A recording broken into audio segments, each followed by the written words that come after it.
तो रैदास जी जो हैं ये बड़े ही अद्भुत भक्त हुए हैं।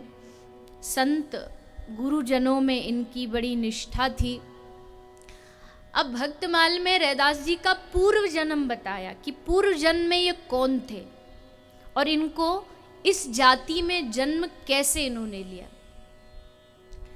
तो बता रहे हैं कि पिछले 7 जन्मों तक रैदास जी का जो जन्म है वो ब्राह्मण कुल में था, पिछले 7 जन्मों तक। और रैदास जी का जन्म लेने से पूर्व इनका जो प्रागट्य चर्मकार जाति में क्यों हुआ उसकी कथा आती है कि स्वामी श्री रामानंदाचार्य जी, जिनकी कथा हमने कल सुनी, जिनके शिष्य कबीरदास जी और रैदास जी दोनों गुरु भाई हैं, एक ही गुरु के शिष्य हैं। तो श्री स्वामी रामानंद जी, इनका एक शिष्य था ब्राह्मण ब्रह्मचारी। तो स्वामी जी का नियम था कि गांव में जाओ, उस ब्रह्मचारी को ये सेवा मिली थी कि गांव में जाके सब ब्राह्मण घर से आटा लेकर के भिक्षा में लेके आओ, ब्राह्मण घर से। तो वो ब्रह्मचारी नित्य जाता गांव में, ब्राह्मणों के घर से आटा लेकर के आ जाता। पर उस गांव में एक वैश्य यानी बनिया रहता था। वो उस ब्रह्मचारी से नित्य निवेदन करता था कि हे ब्रह्मचारी जी, हमारी बड़ी इच्छा है कि आप हमारा आटा, हमारी सेवा, स्वामी जी की उस नित्य भोजन का जो उनका क्रम रहता है उसमें हमारी सेवा थोड़ी आटे की लगा दो। ब्रह्मचारी रोज मना कर देता कि नहीं नहीं, गुरु जी की आज्ञा, केवल ब्राह्मण घर से भिक्षा लानी है। किंतु एक दिन जब ब्रह्मचारी भिक्षा लेने आए तो बड़ी जोर से आंधी तूफान आया। और जब आंधी तूफान आया और इतनी जोर से आया कि ब्रह्मचारी समझ गया अब गांव में भीतर जाना हमारे लिए मुश्किल है। बनिया की दुकान बाहर ही थी, बनिया वहीं खड़ा था। तो ब्रह्मचारी ने कहा कि सोचा कि चलो आज इसका आटा ले जाता हूँ, भीतर जाना भी नहीं पड़ेगा और भिक्षा भी पूरी हो जाएगी। तो ब्रह्मचारी उस बनिए का आटा लेकर के आ गए, भोजन बना, स्वामी जी ने प्रसाद पाया। पर जैसे प्रसाद पाया, अब वो तो सिद्ध महापुरुष थे, तुरंत हृदय की गति थोड़ी बदली और समझ गए कि आज के भोजन में, अन्न में कुछ गड़बड़ है। ब्रह्मचारी को बुलाया, ब्रह्मचारी आया, पूछा कहाँ से लाए थे, सच सच बताना। तो उसने पूरी बात स्वामी जी को बता दी। कहा कि नहीं, ये वैश्य का भी अन्न नहीं हो सकता, वैश्य का अन्न भी मेरी इतनी बुद्धि नहीं भ्रमित कर सकता, ये अन्न किसी और का है, पूछ के आ।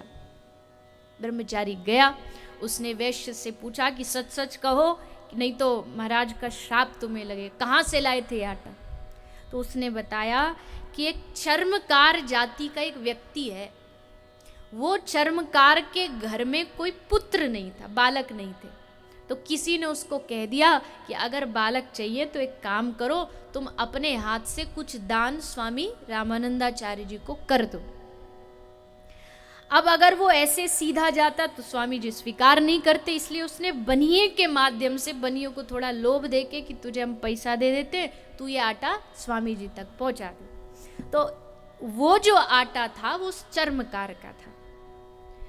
अब जैसे स्वामी जी ने देखा, पता लगा कि इस ब्रह्मचारी ने हमको चर्मकार का आटा खिलाया, तो श्राप दे दिया कि जा तू, एक तरफ तो उस चर्मकार ने मेरी सेवा ही की है आटा दे करके, उसकी इच्छा भी पूरी होनी चाहिए और तुझे भी दंड मिलना चाहिए, इसलिए उसी के घर बेटा बन के तू प्रकट हो जा। ये श्राप स्वामी जी ने उस ब्रह्मचारी को दे दिया। उसी चर्मकार के घर तब श्री रैदास जी पुत्र बन करके प्रकट हुए।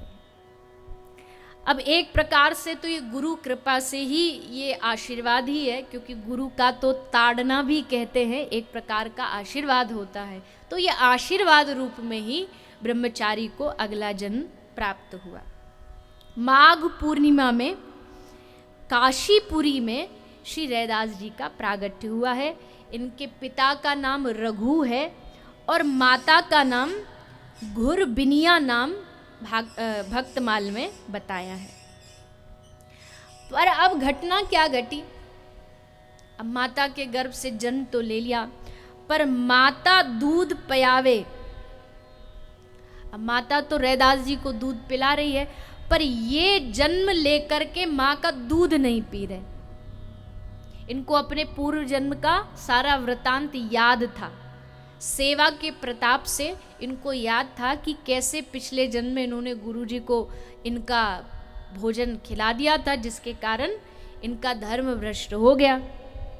इसलिए इस जन्म को हम व्यर्थ नहीं करने देंगे, इसलिए रैदास जी ने दूध ही नहीं पिया अपनी माँ का। अब बालक दूध ना पिए तो जीवित कैसे रहे, माँ बड़ी चिंता में, बड़ी परेशान।